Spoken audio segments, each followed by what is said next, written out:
We're back with Senator Sue Wilson Beffort from District 19, and we're talking to her about the last session. And we'll back. I know we talk about the minimum wage, and I know you voted on it, and you said it was this year. I was under the assumption it was last year.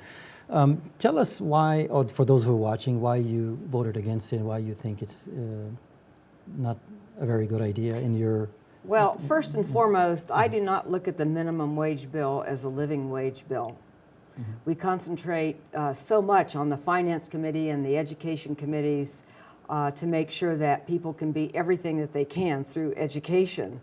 Mm-hmm. Minimum wage should be the first job getting out of school. It should be when your kids are going to work in restaurants and working their way through school and things of that nature. But if we do our job well and get our population more in tune to getting into career fields, minimum wage just should be pretty much of a non-issue. Now, with Obamacare coming in and employers not knowing how much that's going to cost, and all the worries about our unemployment costs going up, and our exchange, which is all the people coming in to get insurance that they haven't had. We still do not know how much employers are going to be charged. You're referring to the penalties, the penalty it could fees. be the penalties, or it could be bringing people in that that they haven't had in before. It could be a high, what we're hearing from all levels of employers in terms of wage for their employees is the cost of their insurance is going up exponentially. And so what we don't want to have is something that will cause unintended consequences, whereby employers worry that if they have to raise the minimum wage, then are they going to place more people in part-time work or have a staff reduction, which is certainly not what we want with raising a minimum wage. So we know that Santa Fe has a higher minimum wage. That's great because they're about $10. If they can afford it and they've got enough tourists and different things, so be it. But in an average economy, especially in rural parts of the country, of the state, that is just not something that works well for employers. And besides government, what we're talking about is private industry that is the engine in the state that hires people, gives them raises, and allows careers for people. So you're having a lot of business owners show you concern regarding the minimum wage because of the Obamacare Act. You're saying, is that? Well, Obamacare and the that? worry, for instance, we are so in tune in this state to government contracts with defense and that sort of thing. If they're going to start losing some of those contracts, we want them to hold on to their employees and hustle and get more business and that sort of thing. But if we across the board raise the minimum wage, and by the way, most union contracts are directly correlated to the minimum wage. So anytime you bump up a minimum wage employee, most union contracts have clauses in them that says every time that happens, you get a commensurate bump in, all the way through. So that would cause a great extension of government budgets, as well as, as I mentioned, the worries about if you're going to have some layoffs, is that going to accelerate the problem? Do you think New Mexico is a business-friendly state currently with the new administration in Santa Fe? Do you think that we have come a little ways from where we were before? Do you feel that we were not a business-friendly state at one point? How do you feel? Well, one of the things that New Mexico has always had to deal with is we have such a disproportionate amount of government jobs, both certainly in state and local government, but also the federal government.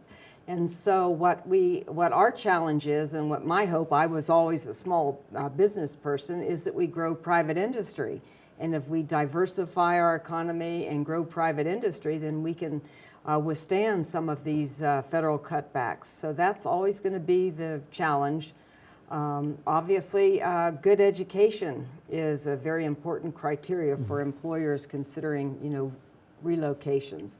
We have fine universities. I've just been so thrilled with Dr. Frank and UNM wanting to really upgrade the entrance qualifications and the coursework and some of the honors programs that he's been bringing in, because we want our graduates from our universities to get the best jobs in the country and here in New Mexico. So we have to have our universities really in tune with their competition throughout the country.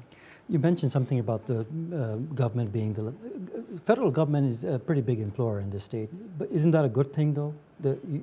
Those, as far as jobs are concerned, stuff for the local economy? Well, it certainly is a great thing for high-paying, high-tech jobs. Our military bases are very dominant. I think they're the third largest employer, correct? As far as I know, the federal government, as far as the bases are concerned, so I always thought they were like second or the third largest employer in the state. Well, I guess I'd have to research that. It could yeah. be state government, but what we know that between the labs that we have, the defense contractors, and see, that's a kind of a gray area. Do you actually work for the government, or are you a contractor that contracts with the government, or with the military bases in the state of New Mexico? So we've got 3 wonderful bases that employ wonderful people, and their spouses work and their children go to school, and so it's a big piece of our state economy. Another bigger employer there would be the casinos. I didn't know we had 19 casinos till just recently. Someone pointed that out to me. That's a pretty large employer there, and I know that's a private industry there, so I think that helps the economy in some ways, and it doesn't according to some. So there's 2 different schools of thought there. Well, certainly they compete with the entertainment industries and that sort of thing, and of course we have the horse tracks, and we had some bills pertaining to that. One of the things that the horse racing industry does is it also promotes a major horse breeding, and of course they have to grow the food for the horses, and they have to have places to stable them, and so that was the interest that the legislature had years ago in helping that industry so that their pools could get bigger and more horses could be involved, and that's great for the ag industry in the state of New Mexico. So we've got lots of competition for private industry with you know, the entertainment industry that is trying to compete with these facilities. We have a few seconds before we take a break for this segment there. When we come back, let's talk about your district. And I love to talk about my district. I know, because they want to hear from you. So we'll talk about that and whatever else you would like to talk about. This is the last segment there. So we'll take a short break and we'll come right back. Great. We'll be back in a few minutes with Sue Wilson Beffort. Thank you. Okay.